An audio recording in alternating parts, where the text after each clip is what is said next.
প্রিয় গ্রাম বোনেরা, আসসালামু আলাইকুম। আশা করি সকলেই ভালো আছেন। প্রিয় বন্ধুরা, আসলে আপনাদের কোনো দোষ নেই।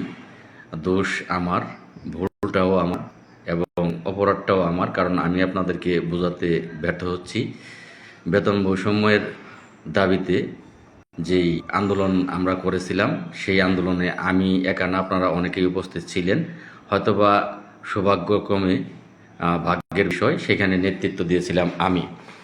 তো সেখানে ভিতরের সচিব মহোদয় যা বলেছেন সেগুলো আমি আপনাদেরকে এসে বাহিরে বলেছি, আপনারা শুনেছেন এবং আমার কথায় আপনারা বিশ্বাস করে আপনারা সকলেই বাড়ি ফিরে এসেছেন। আমি সচিব মহোদয়ের কথায় বিশ্বাস করে বাড়ি ফিরে এসেছি। এখনও আমি দৌড়াচ্ছি। আপনারা যদিও বাড়িতে বসে আছেন, যার যার নিজ নিজ কর্মস্থলে ডিউটি করতেছেন এবং নিজ নিজ সংসারের দায়িত্ব পালন করতেছেন, আমি কিন্তু বসে নেই। আমি কিন্তু এখনও দৌড়াচ্ছি, যেই আশাগুলো আমাদের দিয়েছে সেগুলো বাস্তবায়নের জন্য। তো যাই হোক, আমার কথাগুলো হয়তো বা আমি আপনাদেরকে বোঝাতে পারছি না। আমার জায়গায় যদি আপনারা থাকতেন, আমার জায়গাটাতে, তাহলে আপনারাও আমি আজকে যা বলতেছি সেগুলো আপনারাও আজকে সেইভাবে আপনারাও বলতেন, আমার মতো কথাগুলো বলতেন। তখন হয়তো আপনার দোষ আমরা দিতাম। এখন আমাকে আপনারা দোষ দিচ্ছেন। যাই হোক, আপনারা ভালো থাকবেন, ভুল বুঝবেন না।